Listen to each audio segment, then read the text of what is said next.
Y vamos entonces a ver lo que es composición de funciones. ¿Sí? Entonces, vamos a tener nosotros dos funciones. Vamos a tener una función de A en B y una función que va de B en C. ¿Sí? Esto es entonces que para cualquier A que pertenece al conjunto A, pues f de A pertenece al conjunto B. ¿Sí? Y pues como estamos viendo aquí que el conjunto B corresponde al dominio de la función G, entonces esta función G también se puede aplicar a los elementos f de A. En otras palabras, nosotros vamos a poder hacer que G de f de A pues va a ser lo mismo que G de B, ¿sí? Dado que f de A es un elemento en B. Pero luego, o sea, G de f de A o G de B, pues debe de ser un elemento que pertenezca al conjunto C, ¿sí? Entonces, si lo vemos gráficamente, lo podemos tener de la siguiente manera. Vamos a tener nosotros nuestros tres conjuntos A, B y C, y sucede lo siguiente. Tenemos aquí un elemento A que pertenece al conjunto A, ¿sí? Si yo a este elemento le aplico la función f, lo que obtengo es un elemento en B conocido como f de A. ¿Sí? Luego, a este mismo elemento, ¿sí? A este elemento que acabamos de obtener en B, le podemos aplicar la función g, dado que B es el dominio de g. Y lo que vamos a obtener, pues, es g de f de A. ¿Sí? A esta operación de tomar el rango de una función como el dominio de otra función se le conoce como composición. Es decir, entonces, si nosotros tomamos el elemento A y lo evaluamos en la composición de G con F, pues vamos a estar obteniendo el mismo elemento C. ¿Sí?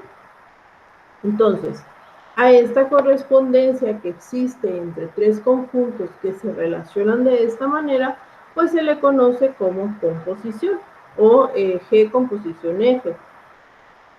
Y esta operación entonces, G composición F, pues corresponde a una función que va del conjunto A hacia el conjunto C. ¿Sí? Esta función se va a definir entonces como los pares ordenados A, C, que pertenecen al producto cruz de A con C, tal que existe un elemento B en un conjunto intermedio B, de manera que A, B pertenezca a F y B, C pertenece a G. ¿Okay? Entonces, la composición pues se va a definir de esta forma, ¿sí? Es el par ordenado A, C, siempre y cuando existan los pares ordenados intermedios, vamos a decirle así, que conecten el conjunto A con el conjunto B y a su vez el conjunto B con el conjunto C. Y vamos a tener entonces, respecto a la composición de funciones, el siguiente teorema.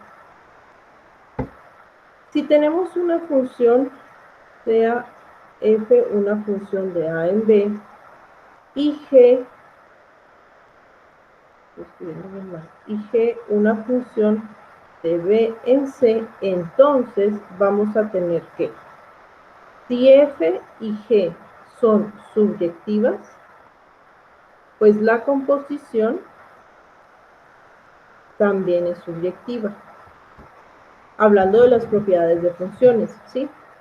Luego, si F y G son inyectivas, pues entonces la composición también es inyectiva. Y o análogamente, pues si F y G son biyectivas, pues entonces la composición también va a ser biyectiva. Entonces, hablando de las propiedades de funciones que se relacionan a esta operación particular, que es la composición, vamos entonces a demostrar este teorema. Vamos a ir con el inciso A. Entonces, nosotros sabemos que f y g son subyectivas. ¿Qué significa esto? Bueno, quiere decir que el rango de la función f debe de ser igual al conjunto B y que el rango de la función g debe de ser igual al conjunto C. ¿Sí? Completos es la definición de subjetividad. Entonces, como el rango, dado que el rango de G es igual al conjunto C, ¿sí? Esto quiere decir que para cualquier C que pertenece a este conjunto, existe un elemento B en el conjunto B tal que G de B es igual a C. ¿Sí? Entonces, hablando de subjetividad, significa que no importa qué elemento del conjunto C yo seleccione, siempre va a haber un elemento en el conjunto B que precisamente sea generado a partir de la función. ¿Sí? O más bien que sí, el elemento C sea generado a partir de la función evaluada en el elemento B. ¿Sí se entiende eso? Sí, sí, se entiende. Sí, muy bien. Entonces, ahora, dado que F también es subjetiva, ¿sí? Entonces existe un elemento A que pertenece al conjunto A, ¿sí? De manera total que f de A es igual a B, ¿ok? Para cualquier B que seleccionemos en el conjunto. Pero entonces,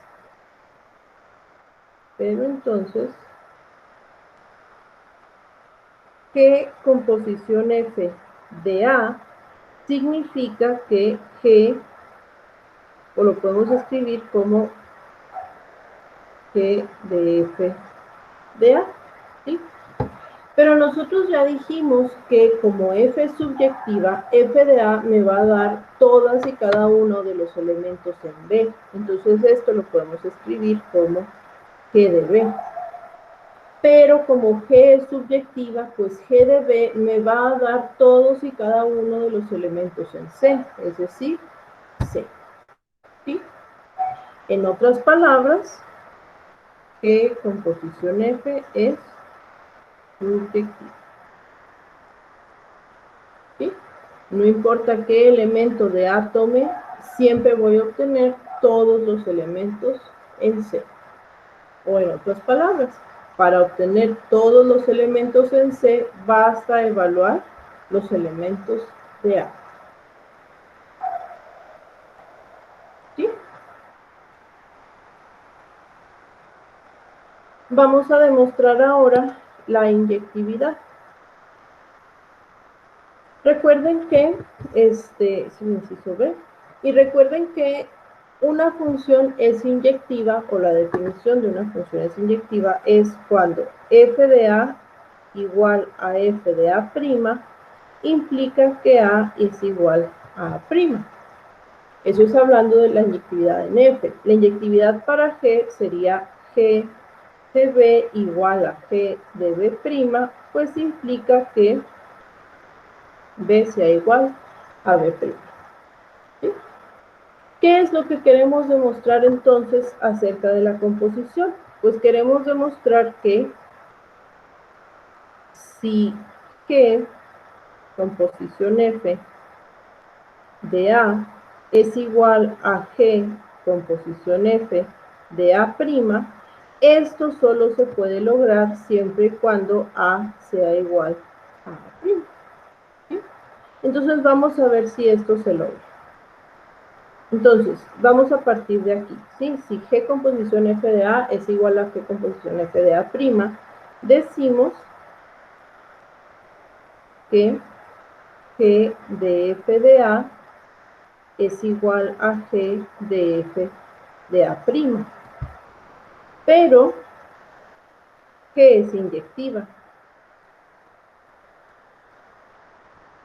Como G es inyectiva, según lo que teníamos acá, pues esta igualdad implica que el argumento de la función sea igual. Entonces, esto implica que f de a debe de ser igual a f de a'. ¿Sí? Pero luego, f es inyectiva.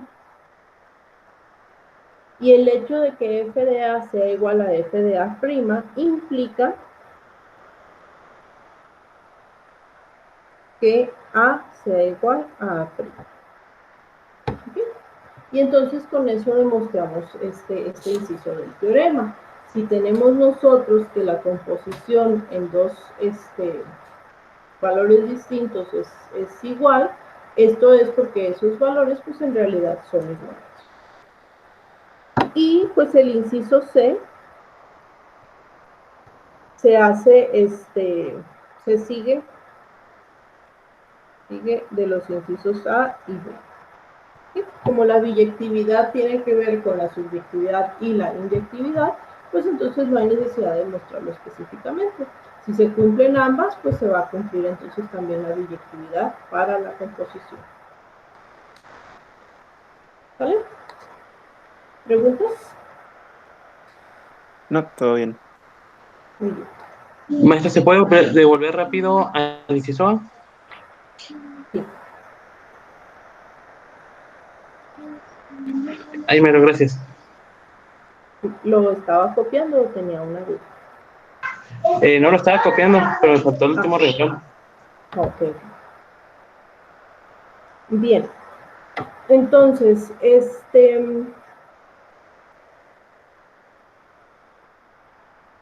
bueno, vamos a ver entonces, aprovechar que estamos aquí y que ayer no tuvimos clases para empezar con el tema de la función inversa, ¿sí? Entonces, en este caso, hablando de la función inversa, nosotros ya habíamos medio tocado este tema cuando vimos la preimagen, ¿sí? Pero ahora sí vamos a utilizar la definición formal de la función inversa, o de una función inversa, o de la inversa de una función, ¿sí? Vamos a tener lo siguiente. Si tenemos una función, sea f de a en b, una función biyectiva, ¿sí? Entonces, la función inversa de f se denota, pues, la función f a la menos 1, dada por la siguiente definición. F a la menos 1 es igual a los pares x, y, que pertenecen al producto cruz de b con a, tal que el par xy pertenece a la función y. ¿Sí? Entonces, si tenemos nosotros una función con pares ordenados x, y, la función inversa va a ser el conjunto de los pares ordenados y, x. Viéndolo gráficamente, está bastante sencillo. Tenemos el conjunto A, el conjunto B. ¿Sí? Entonces tenemos aquí un elemento en A, llamado X, y si le aplicamos la función, entonces vamos a obtener un elemento Y llamado f de X. La función inversa lo que va a hacer entonces es regresarnos de este elemento Y al elemento X del cual salió. Entonces, este elemento X también se puede escribir como la inversa de Y. ¿Sí? Así, intuitivamente, es fácil ver por qué la función inversa debe de ser una función biyectiva. Si no fuera biyectiva, ¿sí? Es decir, si la función f fuera, por ejemplo, que no fuera subyectiva, entonces podríamos nosotros incurrir en el error de seleccionar un elemento y que no pertenezca al rango, ¿sí? Entonces, suponiendo que f suponiendo que f no es subyectiva, pues tendríamos que el rango, perdón, sería algo así, ¿sí? Entonces, si yo selecciono esta Y, pues no voy a tener hacia dónde mandarla porque no pertenece al rango de la función, ¿sí? Entonces, no tiene un elemento en el dominio que le corresponda. Es por eso que debe de ser subyectiva. Y la función debe de ser inyectiva porque si un mismo elemento Y se puede generar a partir de dos elementos distintos en X, ¿sí? Cuando yo haga la correspondencia en esta dirección, entonces ya no va a cumplir con la definición de función, ¿sí? Entonces, es necesario que la función sea biyectiva, es decir, que el rango sea igual al conjunto B y que sea una correspondencia de 1 a 1. Esto para que se cumpla, pues, o para que se pueda plantear la definición de una función inversa. ¿Sí? Así de manera muy intuitiva, muy platicadita. Bien, entonces, al respecto de la composición o al respecto de la función inversa, ¿queda alguna duda? Todo bien. Estos casos, perdón, estos casos son para cuando vamos de los reales a los reales y ese tipo de... Sí, o de los naturales a los naturales, o de lo que sea que esté definido el conjunto B y el conjunto A, ¿sí? Pues siempre y cuando los conjuntos estén definidos de manera que la función que se tenga sea una función biyectiva, pues entonces existe la inversa. ¿Podría haber una función inversa que vaya de los naturales a los reales? O sea, que sea de reales a naturales y naturales a reales. ¿Sí? O sea, si la definición de la función la hace biyectiva y sin importar si va de los naturales a los reales o los naturales a los reales, al revés. O sea, si esto existe, pero f es biyectiva, ¿sí? Entonces f tiene una inversa y esa inversa pues va a ir de R a N. Todo depende de cómo se defina la función. Está bien. Sí, pero sería llamarle a los reales entonces de n a n. No habría por qué entonces decir reales, creo. Bueno, habría que estudiarlo, ¿no?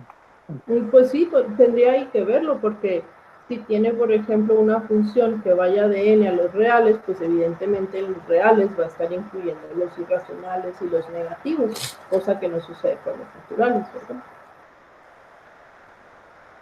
Muchas gracias. Bien, entonces, Ah, sucede entonces que si la función es una función biyectiva y su inversa existe, esta inversa también es biyectiva. ¿Sí? Y lo podemos ver así intuitivamente también con el diagrama que vimos aquí.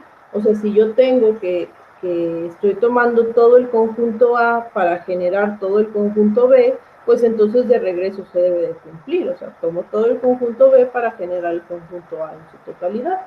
Y entonces ahora el conjunto A es el rango, lo que lo hace subyectivo.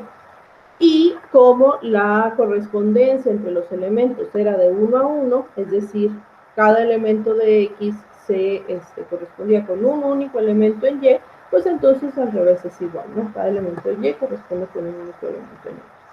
Y entonces la función inversa también va a ser una función biyectiva. Bien, en ocasiones va a suceder algo con la función inversa.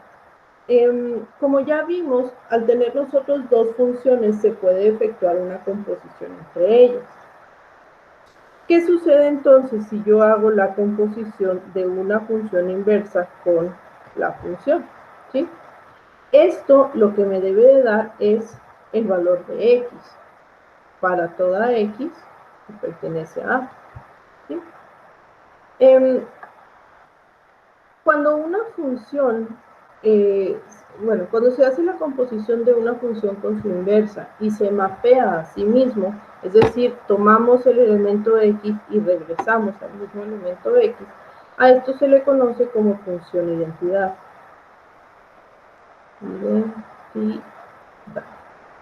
¿Sí? Y se escribe como la identidad del conjunto A.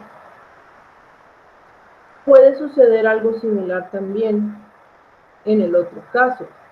Cuando nosotros tomamos una función y la componemos con la función inversa, lo que me va a dar es el mismo elemento y. Entonces luego evaluábamos un elemento y obtenemos el mismo elemento y. Esto es para toda y que pertenece a B. A esta función también se le conoce como función identidad. Función identidad. Y se expresa como la identidad del conjunto B. ¿Sí? Entonces, así a grandes rasgos, ¿qué sucede aquí? Por ejemplo, en el primer caso, si tenemos la inversa con posición f de x, pues esto es como tener la inversa evaluada en f de x. ¿Sí? Pero f de x nosotros sabemos que es pues un elemento y, entonces es la inversa de y. Y nosotros sabemos que la inversa de y es un elemento x. ¿Sí? Entonces te regresa al elemento original, ¿no? O sea, es como hacer el círculo completo. Y lo mismo sucede con la identidad en y. Entonces, a estas funciones identidad se pueden resumir en el siguiente teorema. Sea f una función de a en b biyectiva. ¿Sí? Entonces, primero que nada, la función inversa que va de b a a también es biyectiva. Y segundo, la composición de la función con su inversa nos va a dar la función identidad, ya sea en A o en B, dependiendo de cómo se esté realizando la composición.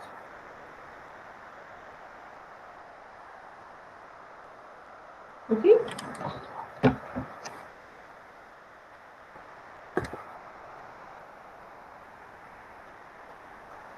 Bien.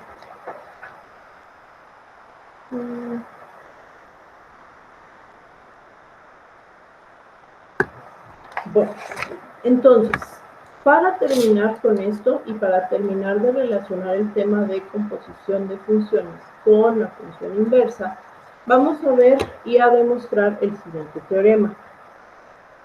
El teorema dice, sea f una función de a en b y sea g una función de b en c, y ambas son biyectivas. ¿Sí? Entonces,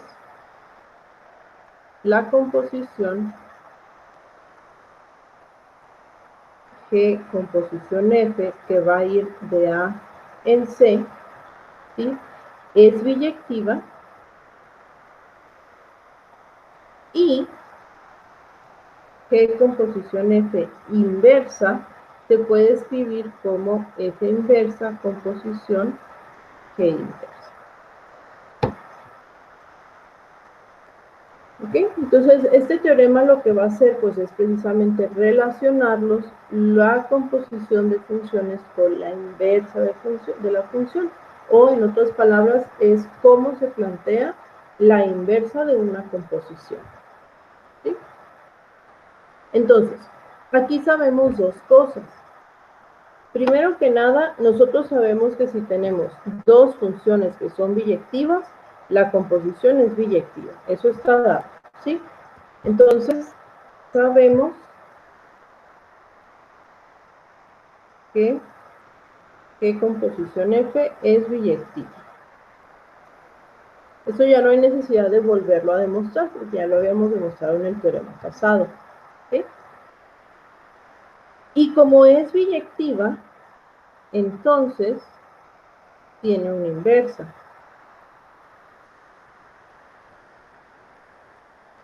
Entonces, al momento de que esta composición es biyectiva, pues quiere decir que su inversa existe. Entonces, ya desde ahí ya sabemos que esto sí se va a poder plantear. Vamos a verificar nada más que se cumpla precisamente esta igualdad. Entonces, G composición F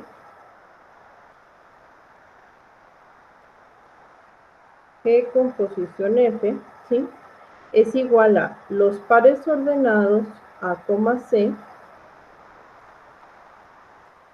pares ordenados A, C, tal que existe una B en el conjunto B, de manera que A, B pertenece a F y B, C pertenece a G. ¿Sí? Nada nuevo, nomás estamos escribiendo la definición de la composición. Ahora entonces,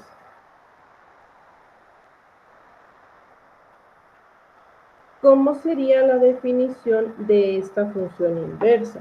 Sabemos que existe, ¿sí? ¿Cómo es que la vamos a definir? Pues tendrían que ser todos los pares ordenados C, A, ¿sí? Tal que existe una B que pertenece al conjunto B, de manera que el par A, B pertenece a F y que el par B, C pertenece a G. Entonces, lo único que cambia aquí es el orden del par ordenado. En la composición G composición F, el par ordenado es A, C. En la inversa, este par debería de ser C, A, ¿sí? O sea, se invierte el orden. Pero la existencia del elemento B, ese se mantiene. Pero ahora, recuerden ustedes que tanto F como G eran biyectivas y por lo tanto existe la inversa de cada una de ellas. Es decir, que para este par ordenado C, A, existe una B en el conjunto B, tal que existe un par ordenado B, A que pertenece a la inversa de F.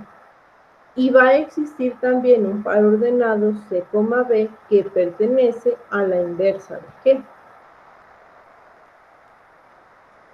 ¿Sí? Entonces, fíjense cómo se hace la conexión aquí. Déjenme ponerlo con dibujitos a ver si se ve un poquito más claro. Es A, B, C. Entonces, tenemos aquí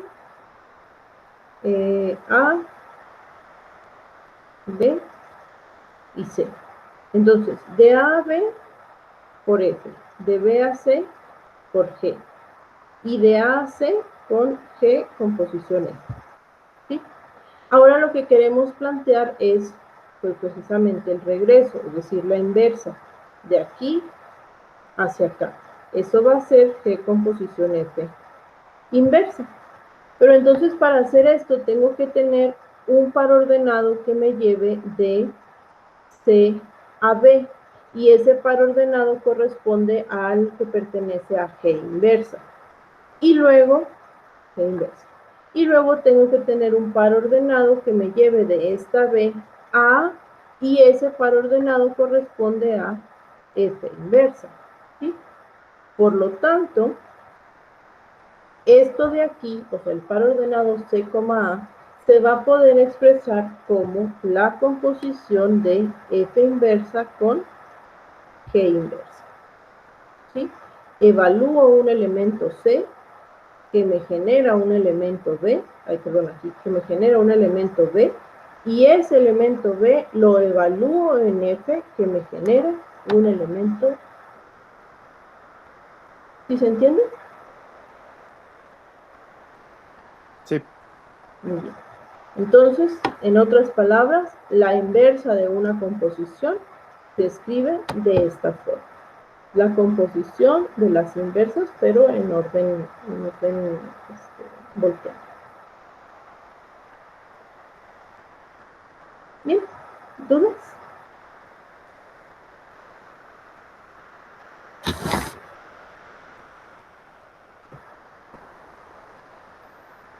Pues